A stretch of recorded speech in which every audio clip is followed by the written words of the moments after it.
সুপ্রিয় অষ্টম শ্রেণীর শিক্ষার্থীরা, আশা করি তোমরা সবাই ভালো আছো। আজকে আমরা আলোচনা করব স্বাস্থ্য সুরক্ষা নিয়ে। আর আগামীকাল তোমাদের স্বাস্থ্য সুরক্ষা যে পরীক্ষাটি আছে, ষান্মাসিক সামষ্টিক মূল্যায়ন পরীক্ষা, ওইটা নিয়ে আজকে আমরা আলোচনা করব। তোমরা সবাই একটু মনোযোগ দিয়ে শোনার এবং দেখার চেষ্টা করবে। তোমরা অষ্টম শ্রেণীর সবাই মিলে বনভোজনে যাবে।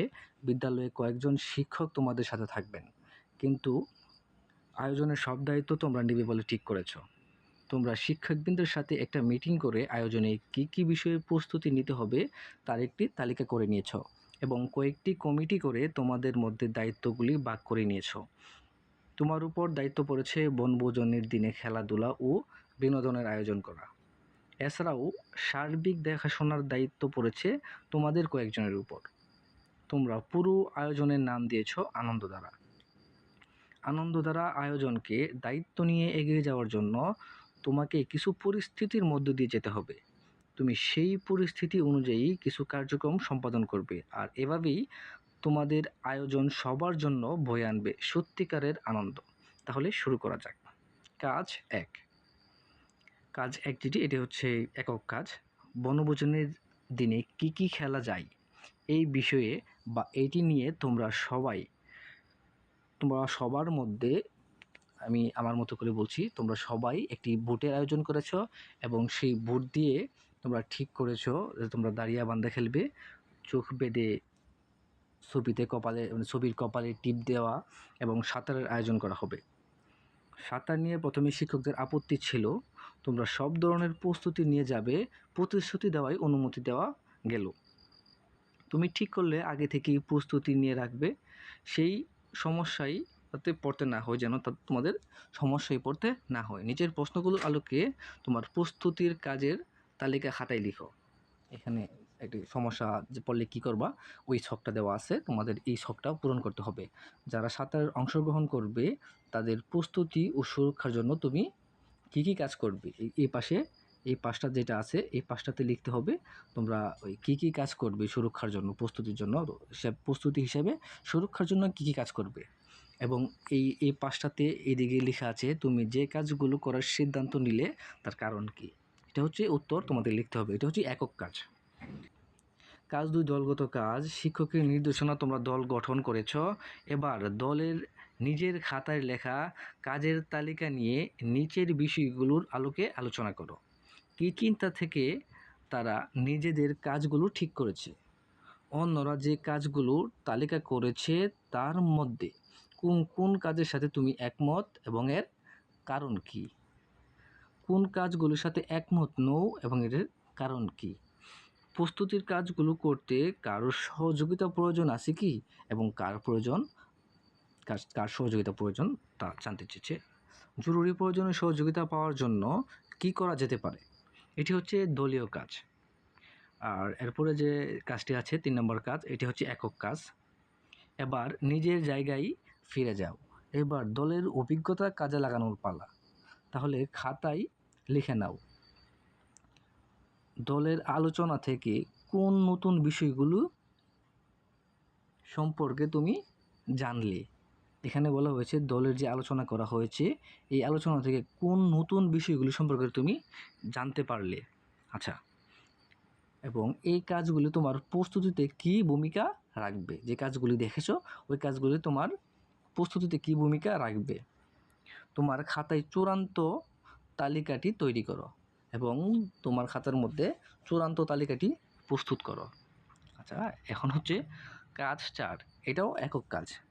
বনভোজনের দিন চলে এসেছে। তোমরা সবাই সকাল সকাল পৌঁছে গেছো। সবাই বনভোজনের জায়গার আশেপাশে ঘুরে দেখেছো বা সবাই দেখেছে। বেশি দূরে যাওয়া যাবে না, শিক্ষক তা বলে দিয়েছেন। ওইদিকে রান্নার জন্য দক্ষ রাঁধুনি কাজ করছেন। তার সাহায্যকারী হিসেবে কয়েকজন শাকসবজি ও মুরগি কাটছেন। তোমার সামনেই দুজন একটা বড় কড়াই নিয়ে এলেন এবং যারা শাক সবজি কাটছিলেন তারা কাটা শাক সবজি পরে ধুয়ে নিবে বলে তাড়াহুড়া করে তাতে রাখছেন। অন্যদিকে একজন সকালে খেয়ে আসতে পারেনি বলে কেক খাচ্ছেন। কেকটাতে একটা গন্ধ পেয়েছে, মানে কেকটা একটু গন্ধ হয়ে গেছে আর কি। কিন্তু খেয়ে নিয়েছে বা খেয়ে নিচ্ছেন। এই দলের সাথে তোমাদের একদল সহপাঠীও সহযোগিতা করছে। এই পরিস্থিতিতে তোমার করণীয় খাতায় লিখো যে এখানে যে ঘটনাটা ঘটেছে, এই ঘটনাটা যেটা ঘটেছে, ঘটনার যে পরিস্থিতি হয়েছে, এখানে তোমার করণীয় কী, তোমাকে কী করতে হবে সেটা খাতায় লিখতে বলা হয়েছে। বনভোজনে সবার জন্য নিরাপদ খাবার নিশ্চিত করতে তুমি তাদেরকে কী কী বিষয়ে সচেতন করতে হবে। 1 2 নম্বর যে বিষয়টা হচ্ছে, কেন তুমি এই বিষয়গুলো সম্পর্কে তাদেরকে সচেতন করতে চাও। আচ্ছা, এখন হচ্ছে কাজ 5, এটাও একক কাজ। সারাদিন খুব আনন্দ করে ফেরার সময় তোমার পাশে যে বন্ধু বসেছিল তার সাথে গল্প করার সময় তুমি জানতে পারলে সে যখন কোনো কাজের দায়িত্ব নিতে যায় ভীষণ মানসিক চাপ হয়। মানে হচ্ছে সে যখন কোনো কাজ নিতে চায় দায়িত্ব নিয়ে, তখন মানসিকভাবে সে একটু প্রেশারে থাকে, কাজ করার ভয় লাগে, মনে হয় সে পারবে না, তখন অন্যরা তাকে নিয়ে হাসবে। সে তোমার কাছে পরামর্শ চায়। নিচের প্রশ্নগুলোর আলোকে তোমার পদক্ষেপ খাতায় লিখো। মানসিক চাপ ব্যবস্থাপনার জন্য বন্ধুকে তুমি কি পরামর্শ দিবে? এই পরামর্শ তাকে কীভাবে সাহায্য করবে বলে তুমি মনে করো? আর 3 নম্বর হচ্ছে, তোমার কি মানসিক চাপ হয় এবং হলেও কি কখন হয়, ওইটাই জানতে চাচ্ছে, হয় এবং কখন। আচ্ছা, কাজ 6, এটা হচ্ছে জোড়াই কাজ। এবার শিক্ষকের নির্দেশনা অনুযায়ী জোড়া তৈরি করবে। কাজ 5 নং এর নিজেদের লেখা উত্তরগুলি নিয়ে নিচের প্রশ্নের আলোকে আলোচনা করো ও প্রয়োজনীয় নোট নাও। কোন কোন কাজ বা কৌশলগুলি ইতিবাচক, কয়েকটি উদাহরণ লিখো।